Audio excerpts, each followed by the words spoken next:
All right, all right, all right. Shalom, Ahab, Wa, Baraka. First and foremost, we want to give all praise, honor, and glory to you.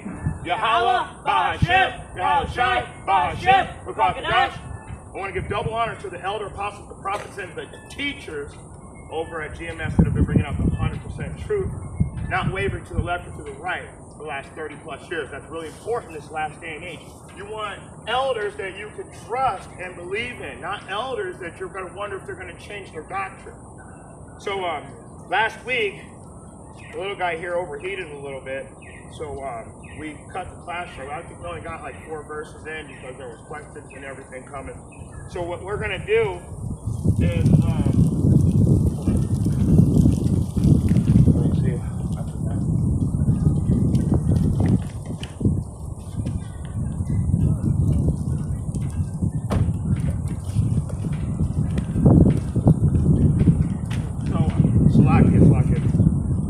What we're going to do is we're going to pick up where we left off yesterday. Well, that's loading. I'm going to read the first 6 verses is what's going to happen. And then we're going to pick up from where we left off the class yesterday. So let's, I'll read those first, the first ones. 2 Timothy chapter 4, KJV authorized.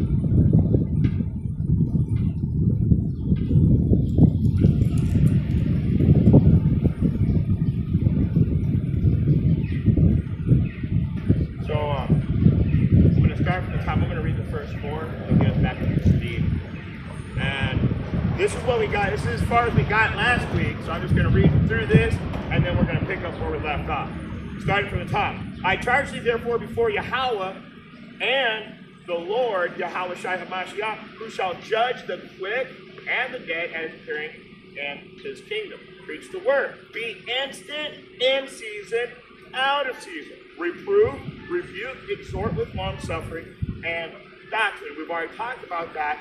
It's about being able to bring out the word at any time, not just because I got the garment on, now I'm ready to answer questions. No, I got to be, if I get up in the morning and somebody calls me and says, hey, I got a question, I got to be instant. So in other words, if I'm going to be a teacher, I got to be the best student. And as a really good student, that means I'm studying all the time. So that means if I'm studying all the time, I'll be able to give you an answer for your question. So be instant in season and out of season. Preach the word, be instant in season, out of season, rebuke, reprove, exhort with long suffering and doctrine. What's the doctrine? It's the scriptures.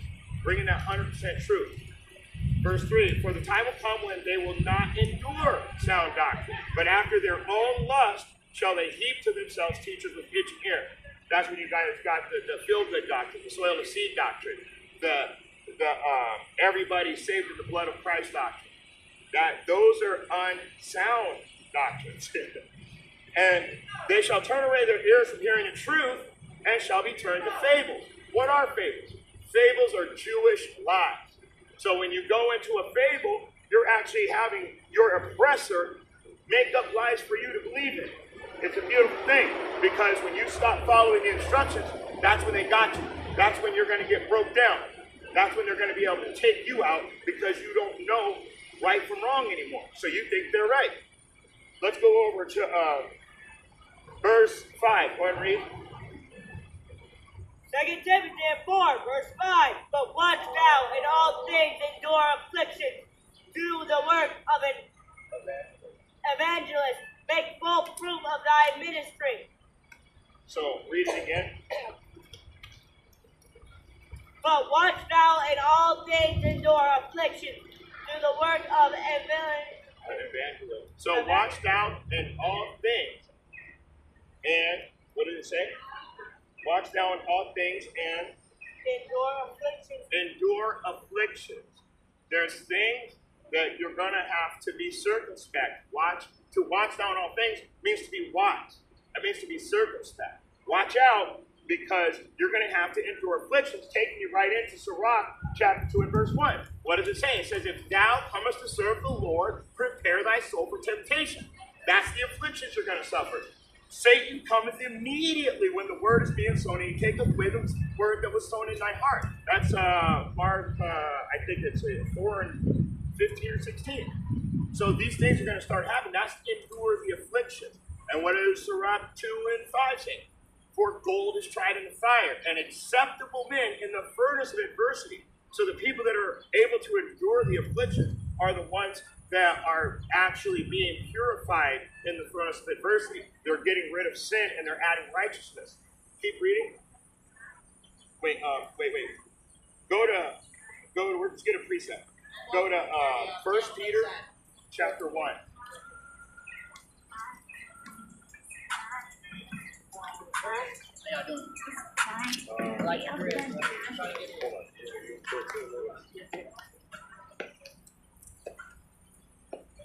First Peter chapter 1, page will be authorized. I'm going to get to it first. It's 13 long. Watch them for this day. Straight up something. So I'm saying, I got you. So, yeah. I want you to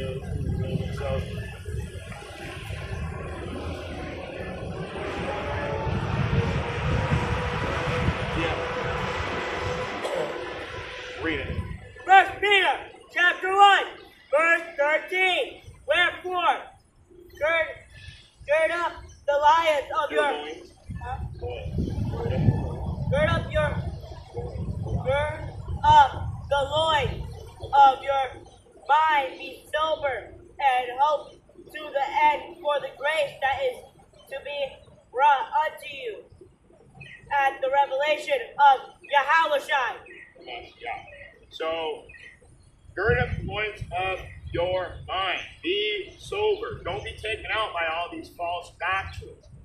Don't be pulled apart from the truth. That's why it says, hope to the end for the grace that has been brought unto you.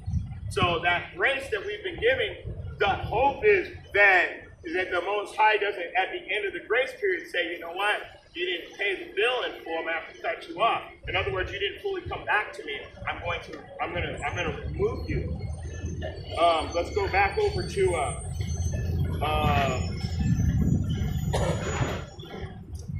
let's go to Ezekiel chapter 37. Yeah.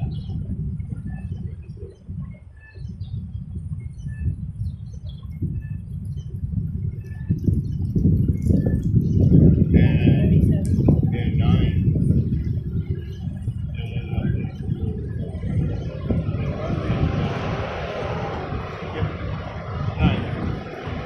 Ezekiel 37 and 9. Then said he unto me, prophesy unto the wind, prophesy, son of man, and say to the wind, thus saith the Lord Yahweh, come from the four winds, O breathe breath, and breathe upon these slaves, that they may live.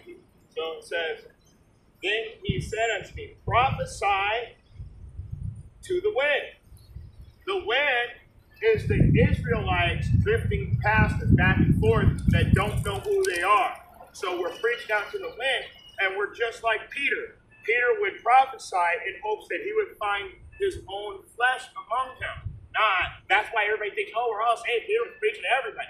No, he was preaching to everybody because at this point, we're already a speckled bird. In other words, we look like the other nations, we act like the other nations, and he wants to see if somebody has a reaction to what he's teaching. Only the Israelites are going to react to this word. Everybody else is going to justify bullshit. And that's on everything I know and love. But Eric made it.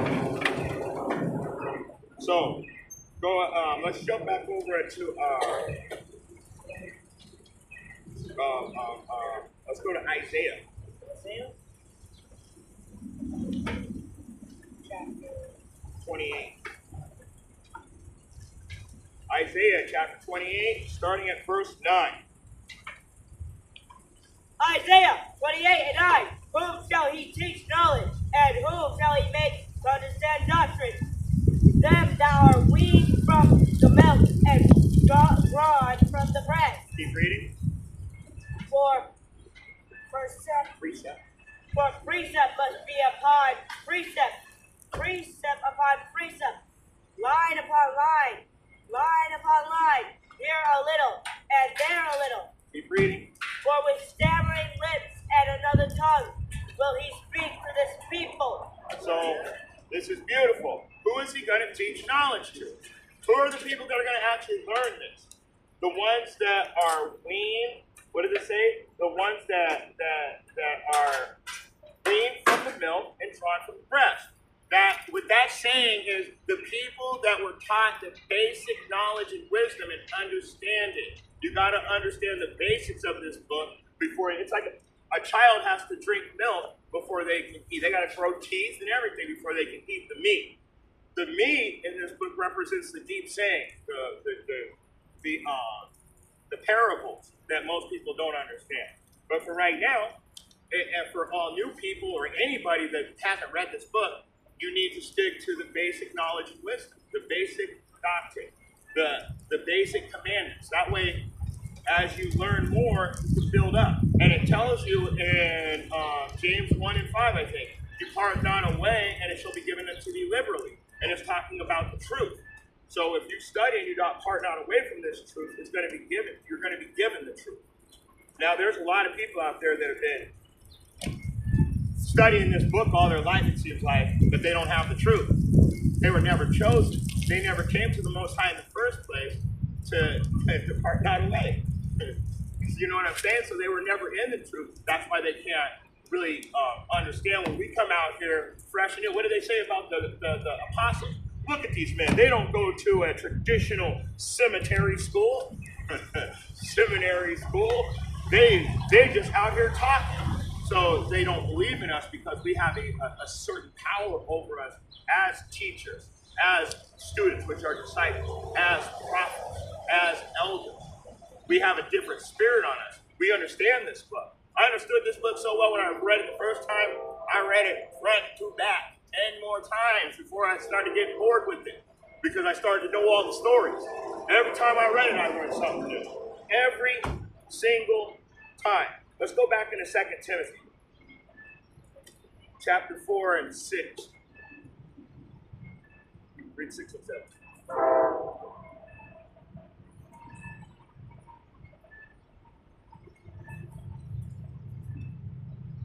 We're going to move down a little. Now the sun's catching me. We're going to move this down right there. We're going to move right over.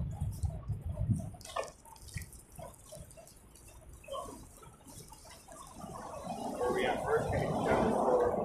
Starting now. Yeah. Second. Yeah. 2 Timothy 4 and 6. For I am now ready to be offered, and the time of my departure is at hand. I have fought a good fight. I have finished my course. I have kept the faith. This right here is your job as an Israelite man. What is your job? Let's see. I have finished my course. I have kept faith, and I have fought a good fight. And what's that good fight? Contending for this truth. When we come out here week in and week out, and when we're not out here on the streets, we're on YouTube putting up classes. That's contending for the faith. That's for the faith. That's what the fight is about. You've got a multitude of false teachers, false prophets, feel-good messages, but no one will ever actually open the Bible and read their message to you because it's not in the Bible. So when we open the Bible, they get very angry and start justifying life. That's worldliness. Revelation 18 and 3 tells you, or 4 says, come out of her, my people, and be not partakers of her sin, so you don't become part of her iniquities. Or that's a rough paraphrase, but it's relevant. So we fight the good fight. We finished our course. We've stayed out of the worldliness. We aren't part of the beast system. We taught our brothers to not be part of this system. That's what it's talking about. So when he says, I'm ready to be offered, my time of departure is at hand, he's actually, it's actually getting ready to be taken out. And just like us, they want to take us out. But they don't understand. Our departure is at hand, but we're having a different departure. Let me get it for you really quick. Because when we leave this place, it ain't going to be the same as the way the 2/3 are leaving there. You got the 2/3 and the other nations. They're going to get cooked. It says so. We've read it multiple times. Isaiah 66:15. For the Lord, now I have to get. But first, let's get Revelation 11 and the 12. And they heard a great voice from heaven saying unto them, come up hither. That's our departure. Come up hither. And they ascended up to heaven in a cloud, and their enemies beheld them. So somebody's got to be staying here, because our enemies have to watch us leave. So if I'm one of the, let's just say if I'm part of the 1/3, all the people around me that don't believe what I'm saying, that are against this doctrine, that's the people that are going to watch me ascend. And they're going to be what? They're going to be scared. They're going to be scared. And I can prove that. First, I'll just go up one verse. And after the 3 days and a half, that's the 350 years of hardcore bondage slavery that we were in. That's the 3 days and a half that Revelation is talking about. After the 3 days and a half, the spirit of life from Yahweh entered into them, and they stood upon their feet, and great fear fell upon them which saw them. So when they see us out here, they go crazy, because we're out here preaching this truth. We have the right, correct spirit. We're the only ones that are going to be doing this. And as soon as you don't see us anymore, I guarantee you're going to be looking for us, because you're going to know something's wrong. All the prophets are gone. Shit. Now we've got things to worry about. That's what's really going to happen. When we're gone, it's over. We're ready to be offered up. We've been fighting a good fight. I've been in this spirit all my life. I just didn't know it. I never fit in with nobody. I ain't never fit in. And now I'm happy about it. So, yeah, when we're gone, everybody's going to be doomed. He's right. I haven't said that in a long time, huh? You're doomed. 2 Timothy chapter 4, going to verse 8. You read.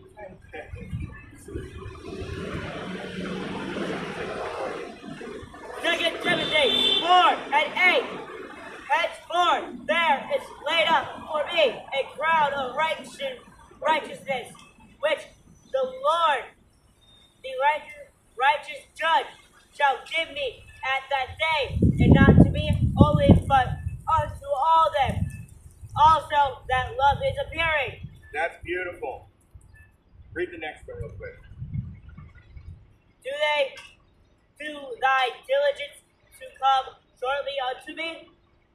So, henceforth, from here on out, just letting you guys know, the people that are following these instructions, the ones that are pushing for this truth, what does it say? Henceforth, there is laid up for me a crown of righteousness. So the people, that 1/3 that's going to be oppressed, you're going to have all kinds of obstacles to get through, and especially following the instructions when no one's ever actually opened the Bible, and then you open it and follow instructions. It drives people mad.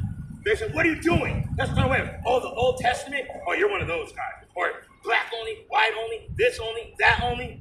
Anybody that has an only at the end of their doctrine is probably flawed, unless they're saying 100% truth only. You can't. God is no respecter of persons. So how can you justify your own doctrine? You have to come to the truth with the truth. So let's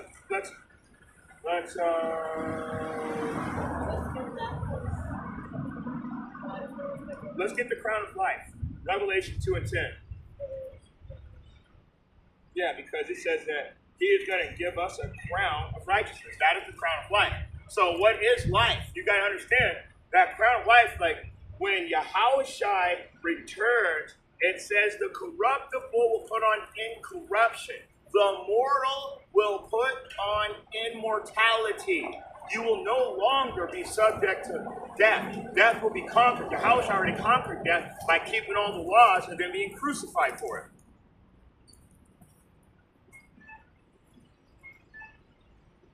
That chapter.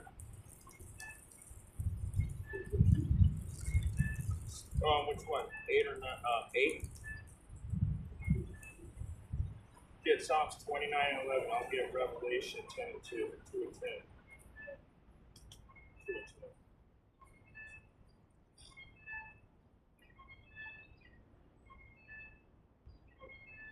What's up, 27? 28 or 29?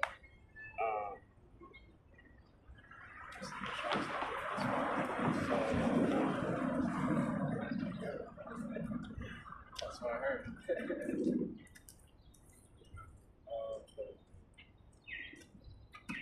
It's got a word. What'd you say?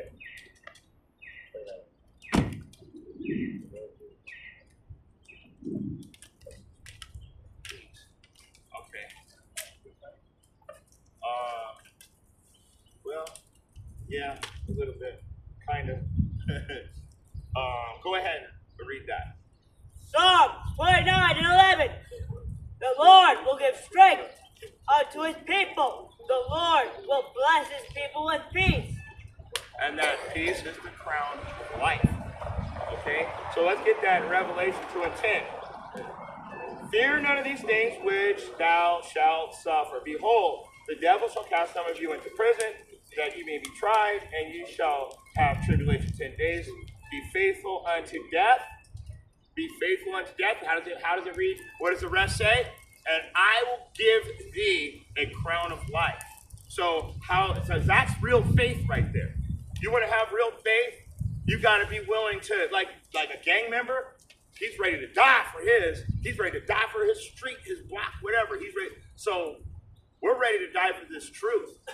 And the Most High said, if you're really willing to die for this truth for me, I'm going to give you a crown of life. But also, if you're really like that, if you really got that real energy like that, the Most High is going to send protection to you. So let me bring it out again.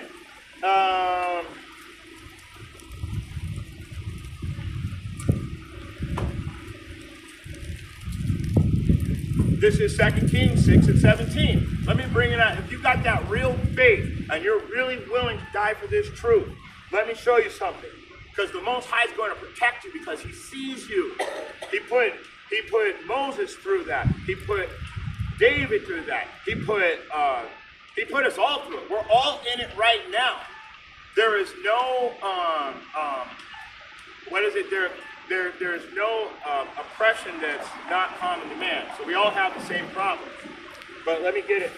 This is Elisha 6 and 17. And this is 2 Kings 6 and 17. And Elisha prayed and said, Yahweh, I pray thee, open his eyes, and that he may see. And Yahweh opened the eyes of the young man, and he saw, and behold, the mountain was full of horses and chariots of fire round about Elisha. So the people with the real faith, you can't see the protection that we have. But I guarantee you, nobody's bothered us yet. They come up and yell, but there's a certain line in an invisible spiritual line that they do not cross. And if you do cross it, Yahweh's going to put a stumbling block on you. That's why we're told the weapons of our warfare are spiritual, not carnal.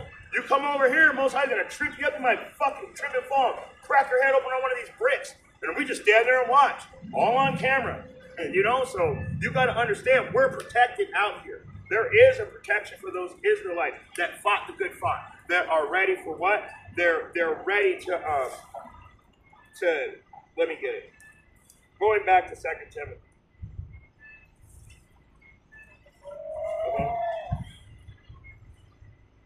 Like it says, I have fought the good fight. I have finished my course. So there's going to be a certain point where the Most High, Yahweh, Bahashim, Yahweh Shai, is going to say, enough is enough. I'm calling you guys back. You guys have done your job. You've finished your course. You've kept your faith. You fought a good fight. So what am I going to do? I'm going to go back to Revelation 2 and 10. And those are the same people that are going to receive the crown of life. That crown of life is where you get immortality, corruptible. Putting on incorruption means he's going to remove sin from you. Mortal, putting on immortality, we can't receive the Father in this fleshly body. You got to understand, this is how it is. Let's keep going. Let's go back to the crown of life. Let's go to James chapter 1 and verse 12. Give me James 1:12.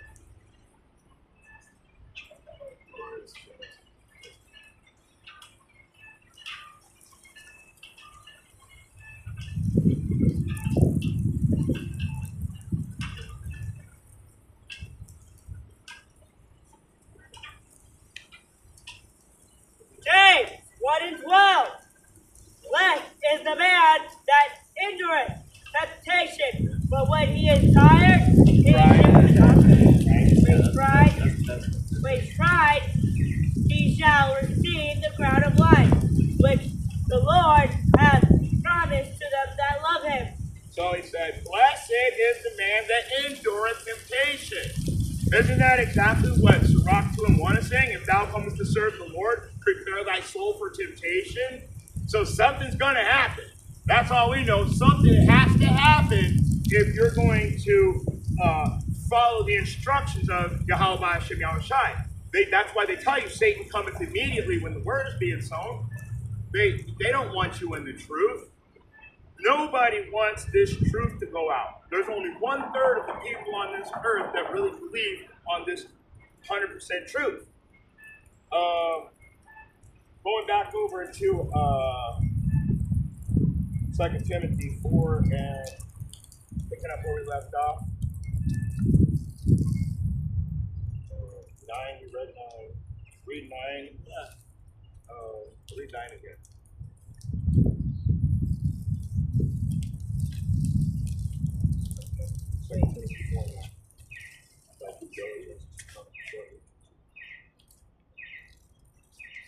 Second Timothy 4:9. Do thy diligence to come shortly unto me.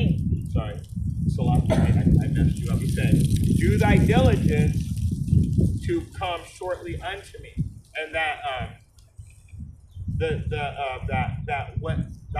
diligence of our work, continuously going out. But what's shortly going to come to us? The kingdom. It tells you that in the Lord's Prayer.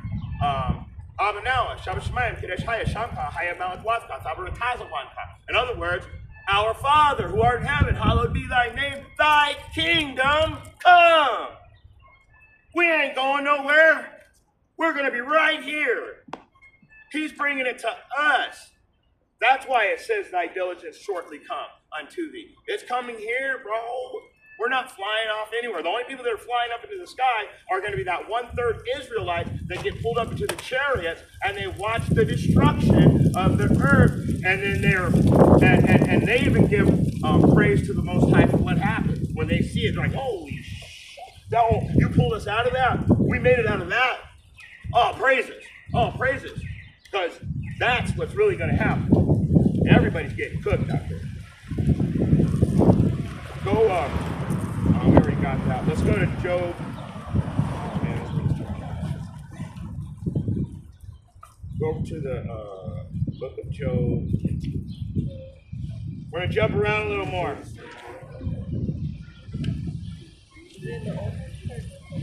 34. Job in the Old.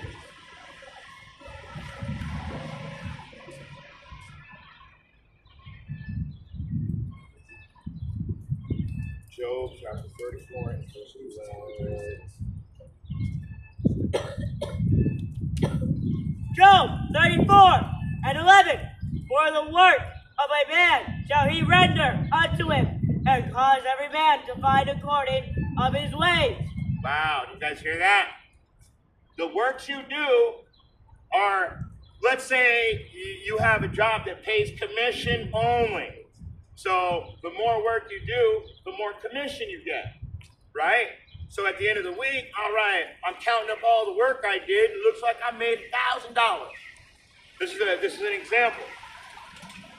The other guy called in sick on Monday, didn't really do anything on Tuesday. Wednesday rolls around. In fact, he didn't sell anything all week. What's his commission? 0. He didn't make any money. So what is it telling you? So if you're in this truth and you don't study, you're not studying to show yourself approved, rightfully dividing the word of truth, a workman being not ashamed? Well, it says that he's going to cause every man to find according to his ways. So in other words, what you put out is what you're going to get back. Pursuant to Revelation 22 and 12. Behold, I come quickly. My reward is with me to give every man according as his work shall be. So he's going to pay you according to what you do. So if you ain't doing nothing, you ain't getting paid nothing. And if you're doing a lot, you get paid a lot. So there is a hierarchy in the kingdom. There's going to be a hierarchy. You've got Yahushua, you've got King David, you've got all of the prophets that rule over the 144,000 that are going to rule over the earth. Oh yeah, there's going to be a hierarchy. And then you've got the citizens, that 1/3. And it says, all Israel shall be saved, right? All Israel. But what about the 2/3? They got taken out. On this side, they get taken out. But we're going to be fruitful in the kingdom. I keep telling everybody, we're not going nowhere. Heaven coming to earth. Thy kingdom come. So what happens is those wicked Israelites in this world are going to be born into righteousness through the rulership of Jacob. So when they come back, they'll be in righteousness. So that is true. All Israel will be saved. Other nations, I'm not sad to tell you this. You put us in captivity from the beginning of time until now. We're still captives. So you'll be saved for servitude. And we shall take them captives, whose captives they were, and we will take them as handmaids and servants. That's pursuant to Isaiah 14:1 and 2. And that's really a rough paraphrase. I might as well just get it, just in case anybody was thinking that everybody is not getting saved. And that's the problem with Christians. They think that everybody's getting saved. Now, when Israel hits the kingdom, you're going to swear the Christians were right, because it's going to look like everybody got saved. You're going to see every fucking nation in there. You're going to see white, black, brown, green, orange, whatever type of people on earth right now. Those are the speckled bird of people you're going to see in the kingdom. And you're going to say, oh, that prophet was wrong. Those Christians were right. I can see all nations. What you're seeing is all nations, but they have one thing in common. They go back to the bloodline of Jacob. So they're all Israelites, even though they look like other nations. That's where the people are getting it wrong. They can't understand that only Israel's going to be saved. Every nation has put us in captivity. What's Babylon? You guys, does anybody know who Babylon was? Because everybody's telling you how the Ethiopians are getting into the kingdom. I'm like, no, they're fucking not. And the Bible literally tells you, and Ethiopia, I'm going to give you the sword too. So, who's Babylon? Babylon's the Cushites. Who are the Cushites? Cushites are Ethiopians. They're not getting in. Nobody's getting into our kingdom. There's 13 gates. That means, 12 gates. Sorry, Salakia. There's 12 gates. I was thinking of the disciples with Yahushua. There's 12 gates. That means if there's 4 sides to a building, that means there's 3 doors on each side. And above each gate is going to be a name. The name that my family will go through is Gad. We're all Gadites over here. So we're all native nation. We're Indians.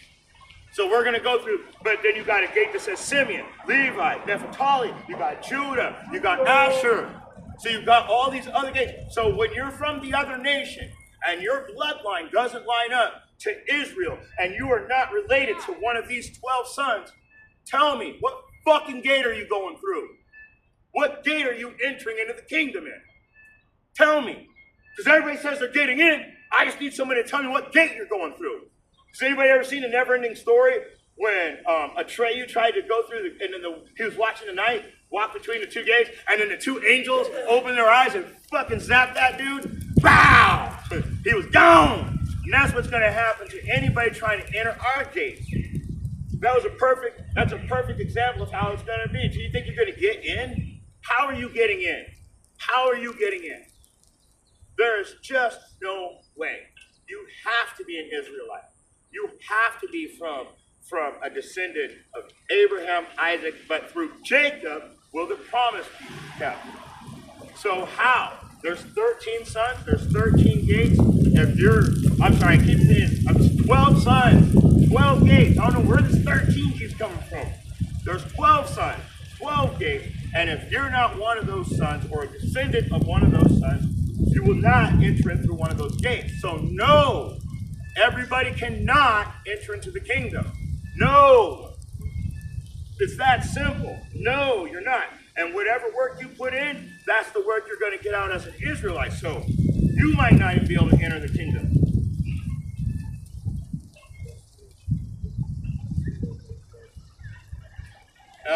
Romans 8:16. And what he was saying is he was quoting Romans 8:16. Go ahead, read it. Romans 8:16. The Spirit itself bear witness with our spirit that we are the children of Yahweh. So what it's saying is, because we can't tell what an Israelite is, what would it be? Politically correct. The politically correct description of an Israelite, there isn't one. There just can't be one. So when you go to Romans 8:16, it's literally telling you the spirit inside of you itself is going to bear witness whether you're an Israelite or not. Or that's just how it is. The spirit itself bears witness with our spirit that we are the children of Yahweh. So when we get together, there's a spirit on us. The scriptures start coming out. We start having precepts and breakdowns and biblical conversations. So the spirit is bearing witness with our spirit that we're both one of these children. But it also bears witness against that. So if that person comes with a total antichrist spirit, the spirit itself bears witness also that this isn't a person you should be around. And that goes into, I think, Romans 16 and 17. Double check that.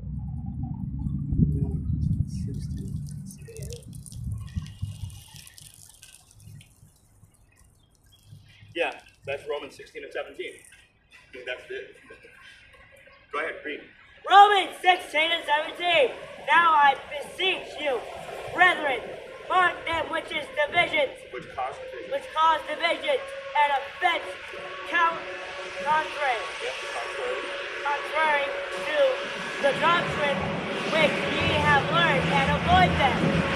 So, going back to Romans 8:16, it says, the Spirit itself beareth witness with our spirit, we are children of God. But if that Spirit doesn't bear witness, you got to go to Romans 16 and 17. Now I beseech you, brother, mark them which cause divisions and offenses contrary to the doctrine which you have learned, and avoid them. You see how easy it is? So you can tell who the Israelites are just by reading the Bible, because they're going to be offended, and you're going to have to avoid that person. Why do you think the guy comes through all the time screaming out the blood of Christ? He don't know nothing. He carries the biggest Bible you ever seen. It looks brand new. I don't know. I'm sure they've opened it, but what they do is the people will go to what they've been told. They won't read it for themselves. If you read it for yourself, you're not going to have to go ask somebody, well, you're going to say, hey, you told me this, but it says that. Now let's have a conversation. But they don't do that. So what do? When they come with the false doctrine, that takes you to Romans 8:16 and Romans 16 and 17.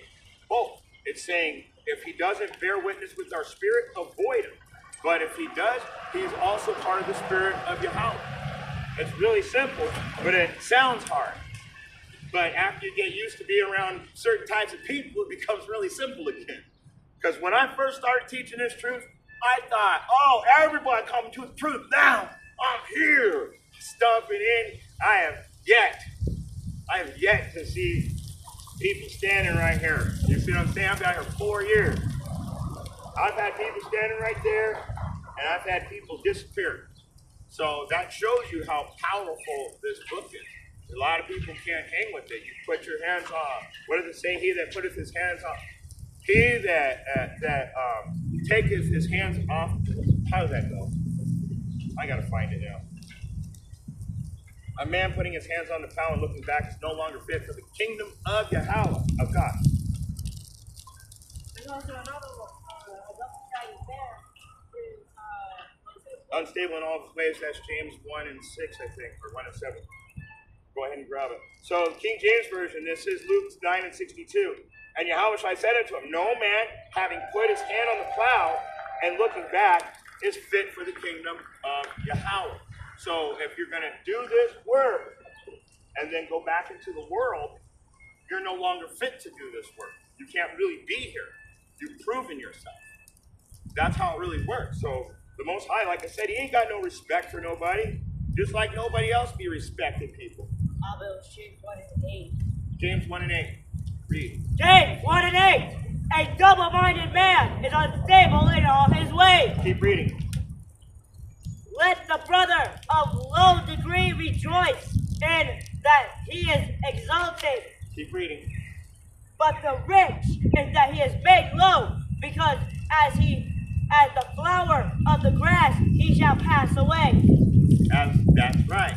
You may be rich, but you're temporary. Go to verse 7. That's the one I was looking for. Yes. Because it said a double-minded man is unstable in all his ways. But read verse 7 now. Because we know this guy's unstable. What's going to happen to an unstable person? Read verse 7.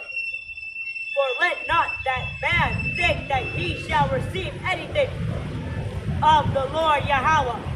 So go to Ephesians 14 and 4 now. So he said, let that man think that don't think that you're going to get anything from the Most High if you're going to be fumbling back and forth. That's lukewarm, and I will spew you out of my mouth. So you can't be like, well, I'm over here with this doctrine doing this, but now I'm going to be over here with that doctrine doing that. You're a yes man. You're a coward. You don't stand for anything. Ephesians 4 and 14. Ephesians 4 and 14, I think. Let me see. Yes. Ephesians 4 and 14. That he henceforth be no more children, tossed to and fro, and carried about with every wind of doctrine, by the sleight of men, and cunning craftiness, whereby they lie and wait to deceive. Well, I wasn't there. So, what he was saying is, only little kids that haven't been taught anything can be tossed to and fro with doctrine. Hey, little kid, listen to this. Okay, but listen up. Okay, because what is that? They're gullible. They'll believe anything. He's saying, don't be a child. You're not a child. So let me get it again. We henceforth be no more children, tossed to and fro and carried about with the wind of doctrine, with every wind of doctrine. So all the different lies they tell you, and how when you go into the church, it's the perfect thing. So, oh, yes, Lord. Yes, Lord. Oh, yes, Jesus. Yes, Jesus. But then they just keep agreeing with what? Lies. The guy's all over the place. One week he says one thing, next week he says another thing. And then, next thing you know, all they teach in church is, don't listen to black Hebrew Israelites. What if I was white? Can you listen to me now? I got a buddy that's white, and he teaches on YouTube, and he's an Israelite. It's like telling someone instead of the feather falling faster than the rock. You have a memory. I'm trying to think of what you're saying. The feather falls. It's like saying they both fall the same speed. You know that? Without any air. But I don't know what you're talking about. Well, I was just saying that something heavier will fall faster than something light. With the area. Yeah. Everything else is cool. Let's go to the book of Isaiah, chapter 40.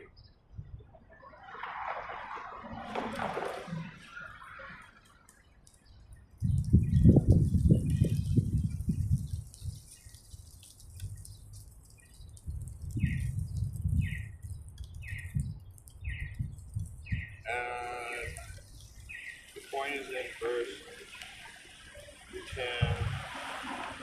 Oh, I'm already at it. Perfect. Isaiah 40 and 10. Behold, the Lord Yahweh will come with strong hand, and his arm shall rule for him. Behold, his reward is with him, and his work before him. That's beautiful. The work is before him, and he's bringing that reward. I already read Revelation 22 and 12. I'm coming quickly, and my reward is with me to give every man according as his work shall be. So why are we out here? I love being out here. I love coming out here and teaching this truth. This is not grievous for me. My son loves to be out here. We love being out here teaching the truth. And we know that at a certain point, when you have a job and you work for a certain amount of time, what they do is they give you a check. They give you payment. So we're going to receive a reward for our works at a certain point. That's why we're out here. We're excited to be out here because we're excited to show the Most High our gratefulness, our faith. And yes, we also are showing them that we would like that reward at the end. I mean, people work for rewards.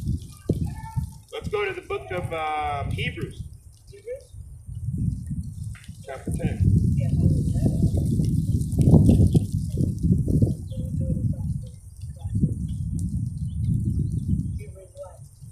And 38.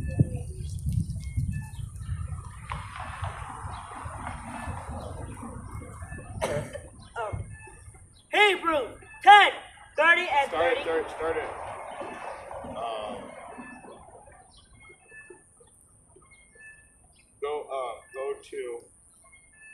Start at 37. Hebrews 10 and 37. For yet a little while, and he that shall come will come and will not tarry. And that's beautiful. So he's going to come. He's not. So when Yahweh tells Yahushua it's time, he ain't gonna be like, oh, all right. Nah, it's gonna be like a lightning bolt coming off of the chair. He's gonna barely finish the sentence, and he's not gonna see him because he's already gonna be gone. So he's not gonna tarry. Keep reading. Now the just shall live by faith. But if any man draw back, my soul shall have no pleasure in him. Now, what did I just tell you? Any man that takes his hand off the plow and looks back is no longer fit for the kingdom of Yahweh. So this is literally telling you the same thing. It says, my soul shall have no pleasure in him. Any man that draw back his works. So let's keep going. Let's go to the back to. Yeah, why not? Read 39. Hebrews 10 and 39. But we are not of them who go back unto perdition, but of them that believe to the saving of soul. So we're not of them that draw back to perdition, but we're of them that believe in the saving of souls. That's why we're out.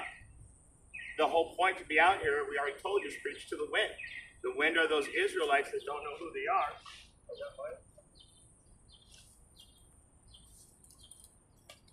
Ow. Knocked over my drink. I guess the wind probably took it. Oh well. Anyway.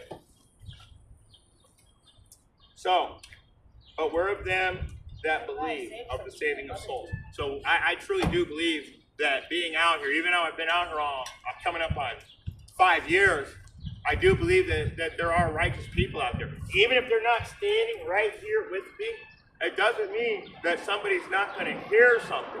That's sowing a seed. That's what sowing a seed is. Not give me some money, sow a seed, my brother. So when you soil a seed for real, you're teaching the word. Somebody might walk past, they hear what you said, and later on that day, you know what? Somebody was preaching today, and he said something just about what you were just saying. Hold on, let me look that up. Now the seed is starting to blossom. It's starting to take little roots. So that's how it works. It's not about me having a bunch of brothers standing around me and on top of me and on the side of me. It's about this word getting out, echoing off these walls, and maybe somebody back here that I'll never see in my whole life might hear that. I've never in my life, and I don't know until I get to the kingdom. So you got to understand, we love being out here. This is our works. This is our righteous works.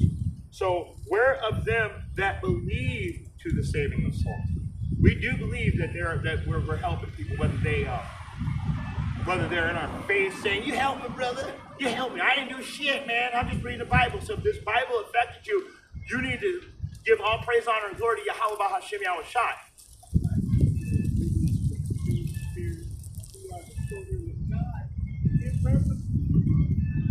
Yes.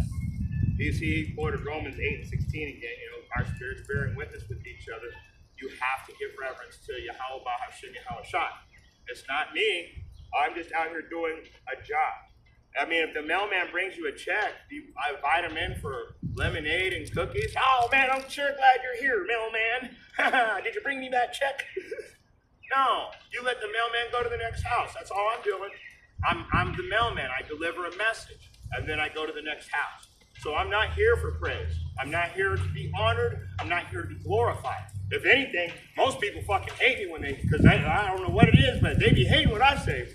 So we're not getting glorified out here at all, and that makes it even better because it tells you they hate those that rebuke and negate. They hate those that speak uprightly. They hate those that rebuke and negate daily and speak uprightly. Let's go back into Job. We're only going to read to verse 18, 17, 15. We're only going to verse 15. So go to 2 Timothy 4 and go to 11.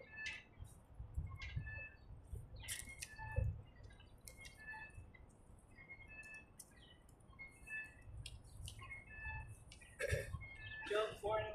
2 Timothy 4.